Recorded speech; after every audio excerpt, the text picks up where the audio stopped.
MCQ is complete the series।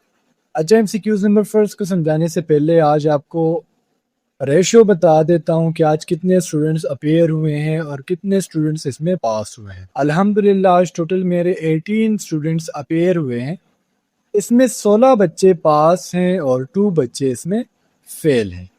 सो अगर आप देखें सो पासिंग रेशो ज़्यादा है और फेल रेशो कम है। तो इंशाल्लाह कोशिश करेंगे कि नेक्स्ट में 100% करें और बच्चे ज़्यादा से ज़्यादा पास हो। और फर्स्ट एमसीक्यूज को आप देख ले, बेसिकली मैथमेटिकल सीरीज है और आपके इंटेलिजेंस के पोर्शन में आया था। इस सीरीज में सिंपल आपने करना है क्या है, इसमें आपने एडिशन करनी है। कैसे एडिशन करनी है, सबसे पहले आप देख ले 2 में 2 को ऐड किया तो आ गया 4, फिर 4 में क्या किया 2 को ऐड किया तो आ गया 6, फिर नेक्स्ट आ जाए 6 में 4 को ऐड कर दिया तो आ गया 10, 10 में 6 को ऐड किया तो आ गया 16। सो पहले आप देखें 2 ऐड हुआ, देन 4 ऐड हुआ, देन 6 ऐड हुआ। अब नेक्स्ट हमने क्या करना है, 8 को ऐड करना है। तो जब आप 16 में 8 को ऐड करेंगे तो आपका आंसर आ जाएगा 24। MCQ number 2 is the shortest distance between 2 points is called. अब बेटा ये बेसिकली डिस्प्लेसमेंट की डिफिनीशन है। सो यहाँ पर हमारा जो करेक्ट ऑप्शन है वो ऑप्शन सी है। लेकिन बाज़ बच्चों को कंफ्यूजन होती है डिस्टेंस में और डिस्प्लेसमेंट में। अब फॉर एग्जांपल मैंने कहा कि पॉइंट ए है और ये पॉइंट बी है और ये डिस्टेंस स्ट्रेट लाइन में है। डिस्प्लेसमेंट के लिए स्ट्रेट लाइन होना ज़रूरी है। तो स्ट्रेट लाइन में ज़्यादा से ज़्यादा फॉर एग्जांपल 100 मीटर की डिस्टेंस हो जाएंगी, 200 मीटर की डिस्टेंस हो जाएंगी। सो ये क्या, ये शॉर्टेस्ट डिस्टेंस है और फिजिक्स में शॉर्टेस्ट डिस्टेंस को हम नाम देते हैं डिस्प्लेसमेंट का। अब डिस्टेंस क्या है, डिस्टेंस कम से कम 1 किलोमीटर होनी चाहिए, फिर 1 किलोमीटर से आगे जितनी भी हो। सो यहाँ पर इस दोनों के दरमियान जो डिफरेंस है वो भी समझाया गया है। डिस्टेंस क्या है, it is the total length of entire route. यानी फॉर एग्जांपल हम ले लेते हैं कि ये आपका घर है और ये ऑफिस है। आप यहाँ से लेके इस ऑफिस तक आप टोटल कितना रूट आप कवर कर रहे हैं, ये कहलाता है डिस्टेंस। अब डिस्प्लेसमेंट क्या होता है, डिस्प्लेसमेंट मीन जितना आपका एंटायर रूट है उसका जो शॉर्टेस्ट लेंथ है उसको हम नाम देते हैं डिस्प्लेसमेंट का। फिर इन दोनों के दरमियान डिफरेंस भी है। डिस्टेंस आपकी स्केलर क्वांटिटी है। स्केलर क्वांटिटी को हमने पढ़ा है कि जिसका मैग्नीट्यूड हो लेकिन इसका डायरेक्शन नहीं होता। तो those quantities which have only magnitude but no direction, it is known as scalar quantity and distance आपकी स्केलर क्वांटिटी है और डिस्प्लेसमेंट आपकी वेक्टर क्वांटिटी है। वेक्टर क्वांटिटी वो क्वांटिटी होती है जिसमें मैग्नीट्यूड और हमें जो डायरेक्शन है वो दोनों के बना। इसके अलावा एक चीज रह जाती है वेलोसिटी की। So the rate of change of displacement, इस डिस्प्लेसमेंट में आप कितना चेंज कर रहे हो यूनिट टाइम में, ये कहलाता है वेलोसिटी। अच्छा, स्पीड क्या है, स्पीड होता है डिस्टेंस डिवाइडेड बाय टाइम। यानी distance cover in unit time is known as speed. MCQ number 3 is choose the correct spelling. अब यही चीज मैंने आपको प्रीवियस वीडियो में भी बताई थी कि स्पेलिंग हमें वैसे लगते आसान है लेकिन जब हम पेपर में बैठते हैं तो हमें टफ लगने लग जाते हैं। ये बेसिकली एम्बेरस की स्पेलिंग है और यहाँ पर हमारा करेक्ट ऑप्शन वो ऑप्शन बी है। लेकिन यहाँ पर टाइपिंग मिस्टेक मेरे से हुआ है, मैंने लास्ट में ए लगाया हुआ, ये ए नहीं है। इसकी स्पेलिंग कैसे हो जाएगी, EMBARRASS, ये एम्बेरस की स्पेलिंग है। इसके अलावा ज़रूरी कौन कौन से हैं, रिसीव हो गया, डिसीव हो गया, इसके अलावा डिफीट हो गया। सो ये ज़रूरी है, ये भी आपने याद कर लेना। Q number 4 is a plane mirror forms an image that is. अच्छा, सबसे प्लेन मिरर होता क्या है, मिरर में वैसे बहुत ज़्यादा टाइप्स है। प्लेन मिरर वो मिरर होता है जैसे हम नॉर्मली घर में यूज़ करते हैं। अब प्लेन मिरर में जो इमेज बनती है, जो तस्वीर बनती है, वो वर्चुअल एंड अपराइट होंगे। अच्छा, वर्चुअल का मतलब क्या है, जब भी आप शीशे के सामने खड़े होते हो तो आप तस्वीर अपने आप को तो देखते हो लेकिन क्या अपने आप को टच कर सकते हो, नहीं कर सकते। तो दैट्स व्हाई इसे वर्चुअल कहते हैं। और अपराइट का मतलब ये होगा कि क्या होगा इसमें, यानी आपकी जो तस्वीर है, यानी आपकी जो साइड्स है वो चेंज होंगी। राइट लेफ्ट लगेगा और लेफ्ट आपको राइट लगेगा। सो प्लेन मिरर में जो इमेज बनता है वो virtual and upright. MCQ number 5 is what is the sum of the interior angles of a triangle. So triangle से आपको पता लग गया कि इसमें कितने एंगल्स होंगे, 3 एंगल्स हैं। ट्राइंगल में एक एंगल अगर हम ले ले, ये हमारे पास 60 डिग्री के बराबर होता है। सो टोटल कितने एंगल्स है, 3 एंगल्स है। तो आप सिंपल क्या कर सकते हो, 60 को 3 के साथ मल्टीप्लाई कर ले तो आपके पास आंसर आ जाएगा 180। सो ट्राइंगल में जो टोटल एंगल है वो कितने के बराबर होता है, वो 180 के बराबर होता है। अच्छा, ट्राइंगल के फिर अपने कुछ टाइप्स है on the basis of side and on the basis of angles, वो भी हम देख लेते हैं, ये पेपर के लिए ज़रूरी है। सबसे पहले ट्राइंगल का जो एग्जांपल है वो है स्केलिन ट्राइंगल। स्केलिन ट्राइंगल में होगा क्या कि इसके तीनों साइड्स के जो लेंथ है वो डिफरेंट होंगे। फॉर एग्जांपल इस साइड की जो लेंथ है वो 5 मीटर है, तो ये वाली साइड 6 मीटर होंगी एंड ये वाली साइड 7 मीटर होगी। फिर नेक्स्ट जो टाइप है वो है आइसोसेलेस ट्राइंगल। आइसोसेलेस ट्राइंगल में होगा क्या कि दो साइड्स इसमें इक्वल होंगे जबकि एक साइड इसमें डिफरेंट होगा। फॉर एग्जांपल इसे हम साइड ए ले लेते हैं जो 4 मीटर है और ये साइड बी है, ये भी 4 मीटर है। तो जो नीचे वाला साइड होगा ये डिफरेंट होगा, यानी दो साइड्स आपस में इक्वल होंगे जबकि थर्ड साइड यहाँ पर डिफरेंट होगा। इक्विलेटरल ट्राइंगल ट्राइंगल की वो टाइप है जिसमें तीनों साइड्स की जो लेंथ है वो आपस में बराबर होंगी। तो ये 3 टाइप्स है on the basis of sides. फिर अगर हम बात करें on the basis of angles, तो एक हमारे पास होता है 90 डिग्री का एंगल, यानी 90 डिग्री का ट्राइंगल, जिसे हम सिंपल कहेंगे सोरिया। यानी 90 डिग्री से जो ट्राइंगल कम होगा वो कहलाएगा एक्यूट ट्राइंगल। फिर हमारे पास ऐसा ट्राइंगल जो 90 डिग्री से ज़्यादा होगा वो कहलाएगा ऑब्ट्यूज ट्राइंगल। और अगर कोई एंगल हमारे पास एग्जैक्टली 90 के बराबर है तो ये कहलाता है राइट ट्राइंगल। इसकी एक पिक्चर ले लें और अपने पास सेव कर लो। Number 6 is power is the dot product of. Power क्या है, the rate of doing work is known as power. Power का जो फॉर्मूला है वो W/T, यानी work done in unit time, ये इसका फॉर्मूला है। जबकि पावर हमारे पास डॉट प्रोडक्ट है फोर्स एंड वेलोसिटी का। यहाँ पर भी आप देख सकते हैं, देखिए पावर के आगे क्या लिखा गया, फॉर्मूला क्या है, किस चीज के बराबर है, W/T के। और इसका यानी जो डॉट प्रोडक्ट है फोर्स एंड वेलोसिटी का dot product. MCQ number 7 is what number in the series. अब इस सीरीज को हमने अगेन कंप्लीट करना है। पहले 34 में से 10 को माइनस कर ले तो क्या आ गया 24। फिर 24 में से 8 को माइनस कर ले आ गया 16। 16 में 6 माइनस कर ले आ गया 10। 10 में हम 4 को माइनस कर लेंगे आ जाएगा 6। पहले 10 माइनस हुआ, देन 8, देन 6, देन 4। अब हम माइनस करेंगे 2 को, तो जब आप 6 में से 2 को माइनस करेंगे तो आपका आंसर आ जाएगा 4। Number 8 is what is the standard form of a quadratic equation. So quadratic equation का ax² plus bx plus c ये इसका स्टैंडर्ड फॉर्म है। और अगर आपसे रूट वाला फॉर्म पूछ लिया जाए तो जो सेकंड नंबर पर है x is equal to -b plus -b² minus 4ac है whole under root divided by 2 है। तो ये इसका रूट यानी क्यूब रूट वाला फॉर्म है और ये लीनियर फॉर्म है। सो linear form ax² plus bx plus c और जो क्यूब वाला फॉर्म है वो -b plus -b² minus 4ac divided by 2 है। MCQ number 9 is if the first day of a month is Monday, what is the day of the third Friday of a month। यानी first day को हमारे पास एक month का day कौन सा है, Monday. सो हमने बताना है कि थर्ड फ्राइडे कौन से डेट को होगा। सो MCQ वैसे दिखने में बड़ा कॉम्प्लिकेटेड लगता है लेकिन बहुत आसान है। देखिए मंडे से स्टार्ट करेंगे। फर्स्ट को हमारे पास कौन सा डे है, मंडे है। सेकंड को हमारा हो जाएगा ट्यूसडे। थर्ड को हो जाएगा वेनेसडे। फोर्थ को हमारा हो जाएगा थर्सडे। फिफ्थ को हमारा Monday Tuesday Wednesday Thursday, fifth को हमारा हो जाएगा फ्राइडे। तो Monday Tuesday Wednesday Thursday Friday. So हमें पता लग गया कि पहला जो फ्राइडे है वो 5 डेट को आ रहा है। सो आपको मैंने प्रीवियस वीडियो में बताया था कि 1 वीक में हमारे पास 7 डेज होते हैं। बंद ने क्या करना है, इस 5 में 7 को ऐड कर लेना है। सो आ जाएगा 12। सो 12 को हमारा सेकंड फ्राइडे हो जाएगा। फिर उस 12 में आप क्या कर ले, अगेन 7 को ऐड कर ले, सो आ जाएगा 90।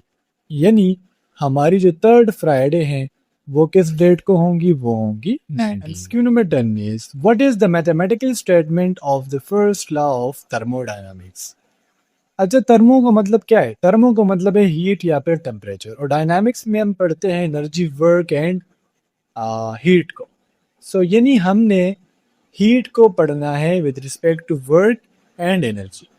फर्स्ट लॉ ऑफ थर्मोडायनामिक्स को हम law of conservation of energy भी कहते हैं।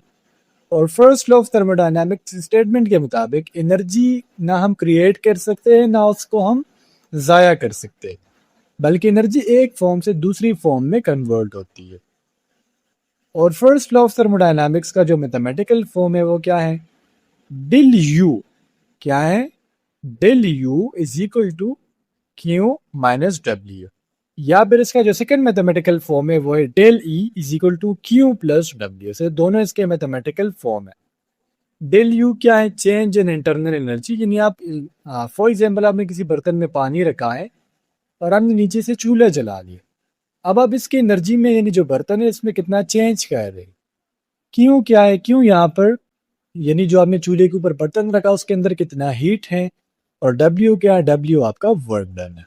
सो ये भी इसका मैथमेटिकल फॉर्म है और ये भी इसका mathematical form. Question number 11 is the angular acceleration is produced bye.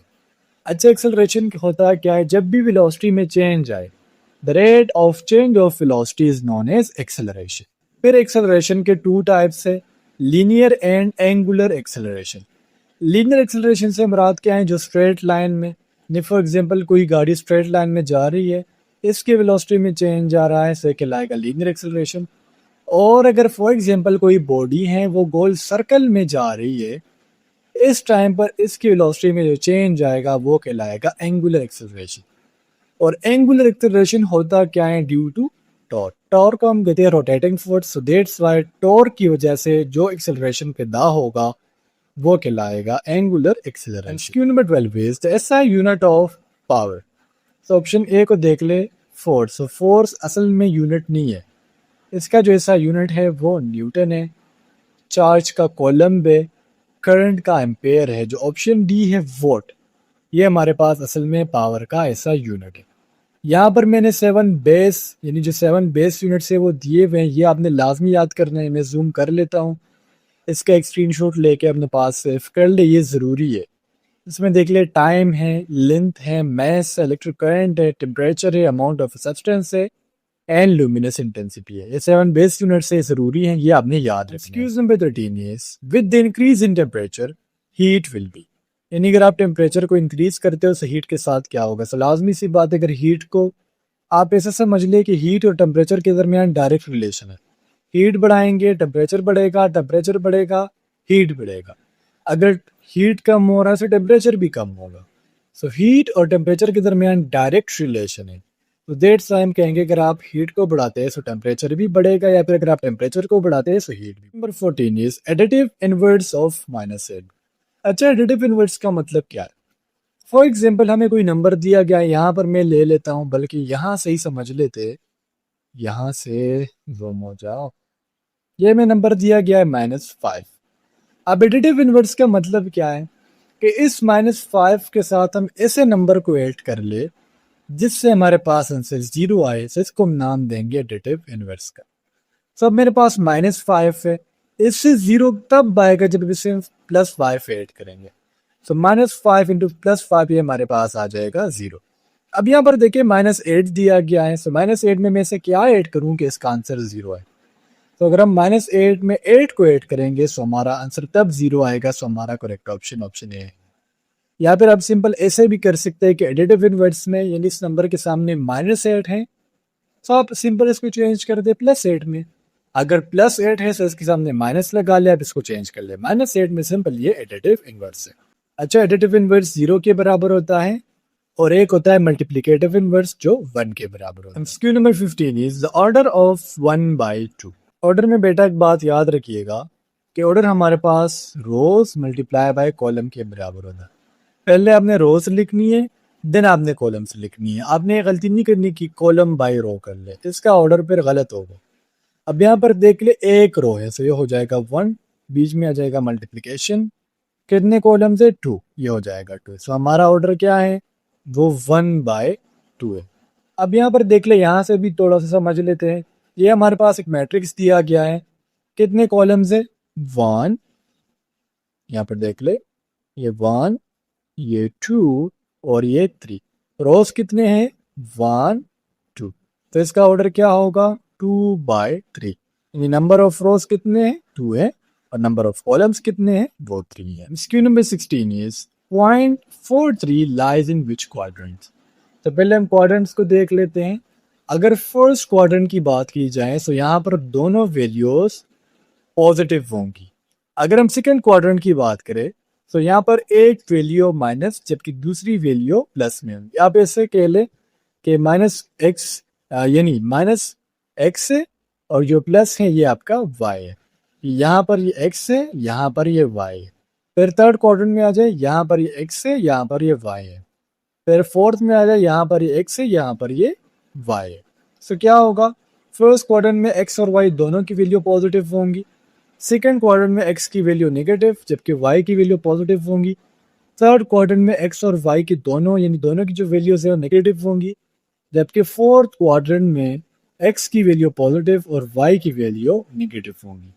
आप क्या कर ले, फर्स्ट क्वाड्रेंट में दोनों वैल्यू पॉजिटिव है और थर्ड क्वाड्रेंट में दोनों नेगेटिव है, ये याद रखना। यहाँ पर आप देख ले 4 और 3 की बात की जाए जैसे दोनों यानी x और y दोनों की वैल्यू पॉजिटिव है, सो हमारे पास फर्स्ट क्वाड्रेंट में। सो हमारा आंसर क्या है, वो है option. The last MCQ is a type of angle where two sides are equal is called. So बेटा एमसीक्यूज नंबर फर्स्ट में सॉरी वही एमसीक्यूज की तरफ आपको लेके चलता हूँ जहां पर हमने टाइप्स ऑफ ट्राइंगल को देखा। I think so MCQs number 5 था। तो इसका आंसर आपने मुझे कमेंट सेक्शन में बताना है और जिस चीज़ का मैं आपको कहूँ कि इसका स्क्रीनशॉट ले ले सो वो भी लाजमी से लिया करे। ये फोर्थ क्वाड्रेंट है, इसकी भी स्क्रीनशॉट ले लीजिए, गूगल में आपको मिलेगा नहीं आसानी से, तो इसका भी स्क्रीनशॉट ले ले, ये भी पेपर के लिए ज़रूरी है। सो आई थिंक सो इतने ही एमसीक्यूज आज मेरे साथ शेयर हुए थे। मैंने शुरू में बताया कि 2 स्टूडेंट्स फेल हुए हैं। असल में एमसीक्यूज आप कहेंगे कि 17 क्यों हैं। सो बेटा बच्चे जितने भी आते हैं उनको सारे एमसीक्यूज याद नहीं होते, पर जिन बच्चों ने एक्सपीरियंस शेयर किया होता है उसमें बाद एमसीक्यूज ऐसे होते हैं जो आपको कॉमन मिलेंगे, तो डेट्स वाई एमसीक्यूज कम होते हैं। इन एमसीक्यूज को आपको सिर्फ आइडिया हो जाना चाहिए कि पेपर किस टाइप का आएगा, इजी होगा या फिर टफ होगा। इंशाल्लाह नेक्स्ट वीडियो में हम सेकंड एक्सपीरियंस को डिटेल्स के साथ डिस्कस करेंगे। नेक्स्ट वीडियो में मिलते हैं। अल्लाह हाफिज़। Greater the means greater will be. So बेटा इसके लिए हमें जाना पड़ेगा towards the Newton first law. Newton first law क्या कहता है? अच्छा, सबसे पहले न्यूटन के फर्स्ट लॉ को हम लॉ ऑफ इनर्शिया भी कहते हैं। So first law of Newton is also known as law of inertia. अच्छा, न्यूटन का फर्स्ट लॉ कहता क्या है? अगर एक ऑब्जेक्ट मोशन में है या फिर अगर एक ऑब्जेक्ट रेस्ट में है, तो ये ऑब्जेक्ट जो है मोशन में रहेगा या फिर रेस्ट में रहेगा जब तक कि बाहर से इस पर कोई फोर्स ना आ जाए। अब आप कहेंगे सर क्या मतलब? मैंने कहा मेरे पास एक फुटबॉल है, अब ये फुटबॉल रेस्ट में यानी अपनी जगह पर पड़ा हुआ है, किसी कमरे में पड़ा हुआ है। तो आप मुझे बताएं अगर बिलाल नहीं आएगा, इसको किक नहीं मारेगा, तो क्या ये अपनी जगह से हिलेगा? नहीं हिलेगा। सो दैट्स व्हाई अगर एक ऑब्जेक्ट रेस्ट में है तो हमेशा रेस्ट में रहेगा, और अगर एक ऑब्जेक्ट मोशन में है तो हमेशा मोशन में रहेगा जब तक बाहर से आकर इस पर एक फोर्स अप्लाई ना हो जाए। अब इसको हम लॉ ऑफ इनर्शिया क्यों कहते हैं? इनर्शिया क्या होता है? फॉर एग्जाम्पल ये मैंने आपको एक 30 kg का बॉल दिया है कि इसको धक्का दे तो आप इसको आसानी से आगे मूव कर लेंगे, लेकिन अगर मैं आपको बॉल दूं 300 kg का तो आप इसको आसानी से मूव नहीं कर पाएंगे। आपको ऐसा फील होगा कि जो बॉल है इसने ज़मीन को कस से यानी बहुत ज़ोर से पकड़ा हुआ है, और इसने ज़मीन को जिस फोर्स के साथ पकड़ा हुआ है इसी को हम नाम देते हैं इनर्शिया का। तो जितना एक बॉडी का मेस ज़्यादा होगा उतनी ही इनर्शिया ज़्यादा होंगी। तो हमारा जो करेक्ट ऑप्शन है वो ऑप्शन सी है, यानी हम ये कह सकते हैं कि मैस और इनर्शिया इन दोनों के दरमियान जो ताल्लुक है वो डायरेक्ट रिलेशन है। मैस ज़्यादा है तो इनर्शिया भी ज़्यादा है, अगर मैस कम है सो इनर्शिया भी कम है। Number 2 is formula of momentum. अच्छा, मोमेंटम की डिफिनीशन यहाँ पर दी गई है। अगर आपने मोमेंटम की डिफिनीशन देखनी है तो वो आप यहाँ से देख सकते हैं। मोमेंटम का फॉर्मूला क्या है? मोमेंटम को हम डिनोट करते हैं पी से, ये भी याद रखिएगा पेपर में आ जाता है, और ये हमारे पास एम वी के बराबर है। सो हमारा जो करेक्ट आंसर है वो किधर है? वो ऑप्शन ए में है। अब यहाँ पर आ जाए, इससे हम थोड़ा सा समझ लेते हैं। एम वी यानी एम मल्टीप्लाई बाई वी के बराबर है। जब दो चीज़ों के दरमियान कोई भी साइन ना दिया गया हो तो वहाँ पर मल्टीप्लिकेशन होती है। पी क्या है? मोमेंटम है, एम आपका मैस है और वी वेलोसिटी है। तो इसका मतलब ये है कि मोमेंटम मैस एंड वेलोसिटी दोनों पर डिपेंड करता है। तो अगर एमसीक्यूज आ जाए मोमेंटम डिपेंड्स ऑन, तो ये मास एंड वेलोसिटी दोनों पर डिपेंड करता। अच्छा, जो ऑप्शन बी दी गया है P is equal to M by V, P यहाँ पर शो कर रहा है डेंसिटी का। अब P से सिर्फ मुराद मोमेंटम नहीं होगा, ये शो कर रहा है डेंसिटी को। Mass per unit volume is known as density. जो ऑप्शन सी है P is equal to F by A, F से मुराद यहाँ पर क्या है, फोर्स, और ये ए से मुराद क्या है, area. So force per unit area is known as pressure. Number 3 is which of the following includes zero along with natural numbers. अच्छा, नेचुरल नंबर्स क्या होते हैं? नेचुरल नंबर्स हम उन नंबर्स को कहते हैं, यहाँ से आप देख ले, जो किस से स्टार्ट हो, जो डायरेक्टली 1 से स्टार्ट हो। होल नंबर्स वो होते हैं जो 0 से स्टार्ट हो। तो यहाँ पर एमसीक्यूज क्या है, विच of the following include zero along with natural numbers, यानी गिवन ऑप्शन में कौन ऐसा यानी ऑप्शन है जो 0 को भी इंक्लूड कर रहा है, इंक्लूड नेचुरल नंबर्स। तो नेचुरल नंबर्स आपको पता है कि 1 से स्टार्ट होते हैं, 2, 3। अगर हम साथ 0 को इंक्लूड कर दे तो फिर स्टार्ट होगा किससे, 0 से। तो अगर कोई नंबर 0 से स्टार्ट हो रहा है तो फिर ये कहलाता है होल नंबर्स। अच्छा, यहाँ से थोड़े से बकाया भी समझ लेते हैं। रेशनल नंबर्स क्या होते हैं? रेशनल नंबर्स वो नंबर्स होते हैं जो कि आपको पॉइंट्स में दिए जाए। जिस तरीके से लिखा गया है 1.5, यहाँ पर देख ले 1.5, 0.5, 1.5, ठीक है। सो इसको हम नाम देंगे रेशनल का। इंटीजर्स क्या होते हैं? जब कोई नंबर हमें पॉइंट्स में ना दिया गया हो, रेशन यानी डेसिमल में ना दिया गया, जैसे कि +1, -1 एंड 0, ये हमारे पास इंटीजर्स है। होल नंबर स्टार्ट होंगे 0 से और नेचुरल नंबर स्टार्ट होंगे 1 से। Q number 4 is find the value of x in x + 7 is equal to 0। तो एमसीक्यूज नहायत ईजी है। x + 7 इज इक्वल टू 0, हमने क्या करना है, यहाँ पर हमने x की वैल्यू को फाइंड करना है। सो हम क्या करेंगे, इस 7 को हम सेकंड साइड पर शिफ्ट कर लेंगे। सो ये हमारे पास हो जाएगा x इज इक्वल टू -7। अब आपके जहन में ये क्वेश्चन आना चाहिए कि सर ये -7 क्यों आया। सो बेटा, ये मैथ्स में रूल होता है, जब आप एक नंबर को वेरिएबल से दूसरी साइड पर शिफ्ट करोगे तो उसके सामने जो साइन होगा वो चेंज हो जाएगा। अगर यहाँ पर ये x - 7 इज इक्वल टू 0 होता, तो फिर अगर इसको हम सेकंड साइड पर शिफ्ट करते से फिर +7 होता, लेकिन चूंकि यहाँ पर प्लस में है, दूसरी साइड पर शिफ्ट होगा, सो हमारा आंसर क्या आ जाएगा, हमारा आंसर हो जाएगा 7। MCQ number 5 is what is the degree of the polynomial 3x, ये हमारे पास 4 + 2x² - 7। डिग्री ऑफ पॉलिनोमियल भी मैंने आपके लिए नहायत ईजी किया हुआ है, इसका एक स्क्रीनशॉट ले ले और अपने पास सेव कर ले। अगर आपको कोई वेरिएबल दिया गया है जिसके ऊपर कोई भी पावर नहीं है, तो ये कौन सी डिग्री होंगी, 0 डिग्री होंगी। अगर x का मैक्सिमम पावर 1 है तो ये कहलाएगा फर्स्ट डिग्री। अगर x का मैक्सिमम पावर 2 है तो ये होंगी सेकंड डिग्री। अगर x का मैक्सिमम पावर 3 है तो ये कहलाएंगी क्या, थर्ड डिग्री। अगर x के साथ y आ जाए तो आपको फिर पता है कि जब वेरिएबल सेम हो, जब बेस सेम हो तो पावर ऐड होते हैं। तो यहाँ पर देख ले 2 + 3 5, सो फिर ये होगा 5। लेकिन हमारे एमसीक्यूज का स्टेटमेंट थोड़ा सा चेंज है। x के ऊपर 4 दिया गया, आपने सेकंड वाले को फिर क्या करना है, स्किप करना है, इग्नोर करना है। यहाँ पर देखिए x का मैक्सिमम पावर क्या है, 4 है, तो हमारे पास कौन सी डिग्री की पॉलिनोमियल है, 4 डिग्री की पॉलिनोमियल है। अगर फॉर एग्जांपल यहाँ पर दिया होता 3x² + 2x³, तो फिर हम इस क्यूब को लेते, जहां पर x का मैक्सिमम पावर होगा वो हमारे पास डिग्री ऑफ पॉलिनोमियल होगा। MCQ number 6 is the sum of 2 numbers is 20, if one number is 12, what is the other. So ये आप लोगों का होमवर्क नहायत ईजी है, मैं आपको समझा देता हूँ। अगर 2 नंबर्स यानी आपको 2 नंबर्स दिए गए हैं जिसको ऐड करके आपके पास आंसर 20 आ रहा है, तो अगर एक नंबर 12 है तो सेकंड नंबर क्या होगा। MCQ number 7 is a capacitor is a device used to store. अच्छा बेटा, बाज़ औक़ात ये एमसीक्यूज थोड़ा सा डिफरेंट आ जाता है। जैसे कि यहाँ पर दिया गया है कि कैपेसिटर एक डिवाइस है जो क्या करता है, इलेक्ट्रिक चार्ज को स्टोर करने की सलाहियत रखता है। तो बाज़ औक़ात ये ऐसे आएगा कि blank is the device that stored charges. So फिर कैपेसिटर एक ऐसा डिवाइस है जो चार्ज को स्टोर करने की सलाहियत रखता है।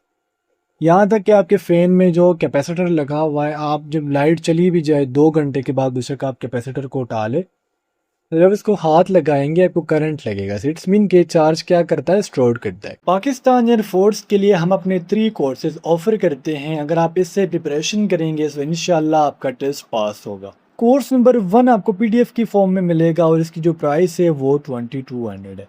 कोर्स की डिटेल्स में आपको math, physics, English, verbal, non verbal, chemistry ये तमाम टेस्ट करवाए जाएंगे। कोर्स नंबर 2 जो आपको एक बुक प्रोवाइड किया जाएगा जो मैंने खुद लिखी है, इसकी प्राइस आपके लिए होंगी 3500 जो इससे पहले 4200 थी। जो कोर्स नंबर 3 हमारा बहुत ज़्यादा स्पेशल है, इसकी प्राइस आपके लिए कर दी गई है 4000 जो इससे पहले 5300 थी। MCQs बाकायदगी से आपको चैप्टर वाइज मिलेंगे। अगर आप ये नोट्स बाय करना चाहते हैं तो आप गिवन नंबर पर हमारे साथ कांटेक्ट कर सकते हैं। इंशाल्लाह ये नोट्स आपको पसंद आएंगे और आपका टेस्ट भी पास होगा। और इसका जो फॉर्मूला है वो क्या है, Q is equal to CV। Capacitance का मतलब क्या होता है? कैपेसिटेंस का मतलब होता है कि कैपेसिटर कितने चार्ज स्टोर कर रहा है, यानी इसकी एबिलिटी कि कितना चार्ज स्टोर करते हैं से कहलाता है कैपेसिटेंस। और कैपेसिटेंस हमारे पास C is equal to Q/W के बराबर है। तो इसका भी आप एक पिक्चर ले सकते हैं, स्क्रीनशॉट ले सकते हैं, ये भी जरूरी। Q number 8 is when the velocity of object becomes stable then its kinetic energy becomes। Kinetic energy क्या है? The energy present in a body due to its motion is known as kinetic energy. और जब आप velocity को double करेंगे तो kinetic energy के साथ क्या होगा? तो काइनेटिक एनर्जी का फॉर्मूला है, काइनेटिक एनर्जी हमारे पास 12mv² के बराबर है। अब यहाँ पर अगर हम वेलोसिटी को डबल करें तो हमारे पास, बकाया को मैं नहीं लिख रहा, बकाया आप लिख सकते हैं, फिर हमारे पास हो जाएगा m2v²। अब ये जो स्क्वायर है ये 2 के ऊपर भी है, ठीक है, तो हमारे पास हो जाएगा 2² और ये हमारे पास हो जाएगा v। सो अगर यानी आप 2 का स्क्वायर लेंगे तो 4 आ जाएगा। सो हमारे पास एक्चुअली हो क्या आ रहा है कि फिर आ जाएगा 4v²। सो असल में अगर आप काइनेटिक एनर्जी को डबल करेंगे तो काइनेटिक एनर्जी 4 टाइम इंक्रीज होंगी। ये बात आपने याद रखनी है। काइनेटिक एनर्जी डबल किया आपने तो क्या होगा, वेलोसिटी सॉरी, अगर आपने वेलोसिटी डबल किया तो काइनेटिक एनर्जी क्या होंगी, वो 4 टाइम इंक्रीज होंगी। MCQ number 9 is she is interested blank drawing and painting. अब इनटू हम कहाँ पर यूज़ करते हैं? जब आपने ओशन में छलांग लगाना हो, रिवर में छलांग लगाना हो या फिर पॉन्ड में छलांग लगाना हो, वहाँ पर हम यूज़ करेंगे इनटू। ऑफ और विद तो यहाँ पर बिल्कुल गलत है। सो यहाँ पर हमारा जो करेक्ट ऑप्शन है वो है ऑप्शन डी। इनका मतलब क्या होता है? किसी चीज़ के अंदर दिलचस्पी रखना है। सो ड्राइंग और पेंटिंग में चूंकि इंसान अपने ख्यालात का इजहार करता है, तो दैट्स व्हाई यहाँ पर जो करेक्ट ऑप्शन है वो ऑप्शन डी है। Number 10 is out of 500 students 360 are boys, the percentage of girls will be. तो बेटा एक क्लास है जिसमें टोटल कितने स्टूडेंट्स है? 500 है, इसमें 360 बॉयज है। हमने गर्ल्स की परसेंटेज बतानी है, तो पहले हमें गर्ल्स के नंबर का पता होना चाहिए। हम क्या करेंगे, 500 में से 360 को माइनस कर लेंगे, तो आपके पास आ जाएगा 140, यानी जो 140 है इतने गर्ल्स है। परसेंटेज का फॉर्मूला क्या है? Part divided by whole. कितने गर्ल्स? 140 है। टोटल कितने थे? 500 स्टूडेंट्स थे और इसको मल्टीप्लाई कर ले 100 के साथ। तो जो आप इसकी आपस में कटिंग करेंगे तो आपका आंसर आ जाएगा 28%। अब यहाँ पर आपका होमवर्क क्या है कि आपने मुझे बॉयज का परसेंटेज बताना है। Q number 11 is quarter of 1/10 of 120। Quarter का मतलब क्या होता है? क्वार्टर का मतलब होता है 1/4। ऑफ का मतलब होता है मल्टीप्लिकेशन। 1/10 का मतलब होता है 1/10। फिर अगेन क्या आ जाएगा? मल्टीप्लिकेशन, और ये हो जाएगा 120। तो आप क्या कर सकते हो? 120 को 1 के साथ मल्टीप्लाई कर ले तो ये हो जाएगा 120। 4 को 10 के साथ मल्टीप्लाई कर ले, ये आ जाएगा 40। So 41s are 40 and 43s are 120। तो आपका आंसर क्या हो जाएगा? वो हो जाएगा ऑप्शन सी। जब भी आपको लंबे लंबे क्वेश्चंस दिए जाए, इसको सेक्शंस में डिवाइड किया करें। आप सेक्शन में डिवाइड करेंगे तो क्वेश्चन सॉल्व करना आसान हो जाएगा। 12 is boot is to foot as glove is to. So boot की जगह बाजू का शूज का वर्ड यूज किया जाता है। तो शूज को हम पहनते हैं फुट में, सो फिर ग्लव्स को हम पहनते हैं हैंड में, यानी हाथों में। सो इस MCQ से रिलेटेड MCQs और भी आया था, जिस तरीके से मैंने पहले बताया, helmet is to head as glove is to, या फिर helmet is to head as socks is to. तो इस तरीके के रिलेशन के MCQs आएंगे। जिस टाइप का रिलेशन होगा आपने उसके अकॉर्डिंग आंसर देना। Number 13 is I have been waiting blank 2 hours। तो इसके मैंने नेक्स्ट स्लाइड पर आप लोगों के लिए ये पिक्चर पूरी लगाई हुई है ताकि हम सिंस और फॉर दोनों को आसानी से समझ सके। फॉर हम तब यूज़ करेंगे जब हमें कोई स्पेसिफिक पीरियड ऑफ टाइम दिया जाएगा, जैसे कि मैं काम कर रहा हूँ 10 मिनट से, या फिर मैं काम कर रहा हूँ 3 महीनों से, यानी मुझे कोई स्पेसिफिक ड्यूरेशन दी गई है। तो जब भी कोई स्पेसिफिक ड्यूरेशन होगा वहाँ पर हम यूज़ करेंगे फॉर। सिंस अब कम यूज़ करेंगे। सिंस का मतलब होता है कि मैंने फॉर एग्जांपल मैं इस घर में रह रहा हूँ, I have been living here since 2010।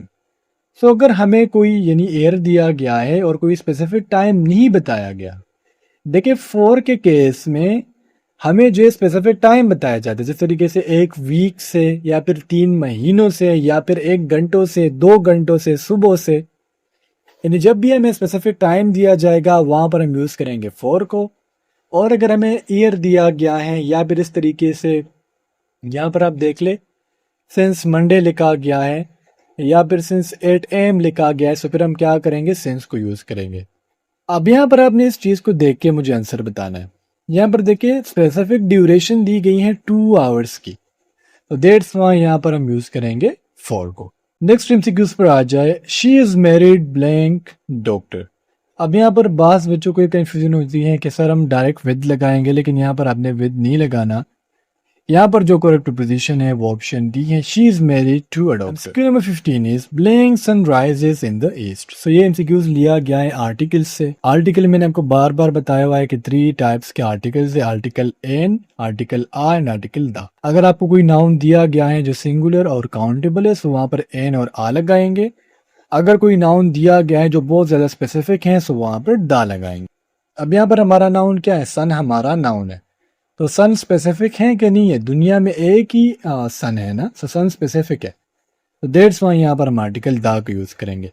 The sun rises in the east. Next MCQ is fish is to ocean as camel is to. जिस तरीके से मैंने आपको एमसीक्यूज नंबर 11 में बताया कि रिलेशन वाले एमसीक्यूज आपके पेपर में आएंगे, तो फिश होता है ओशन में, पॉन्ड में या फिर सी में। सो कैमल होता है कहाँ पर, कैमल होता है डेजर्ट में। असल में बेटा जो आपको फर्स्ट रिलेशन दिया जाए ना, आपने इससे देख के आंसर बताना होता है। बाज़ औक़ात इसको उलट दिया जाता है, जिस तरीके से फिश इज टू डिजर्ट, आपने क्या लिखना था, कैमल इज टू ओशन। सो यहाँ पर चूंकि रिलेशन से ही दिया गया, अगर फिश ओशन में तो फिर कैमल कहाँ होगा, डिजर्ट में होगा। तो आई थिंक सो आज के मेरे पास इतने ही एमसीक्यूज आए थे। उम्मीद करता हूँ आज के एमसीक्यूज से आपको आइडिया होगा कि पेपर किस तरीके का होगा, पेपर का पैटर्न क्या होगा। अगर आपके जहन में कोई क्वेरी है तो कमेंट सेक्शन में पूछ सकते हैं। नेक्स्ट वीडियो में मिलते हैं। अल्लाह हाफिज़।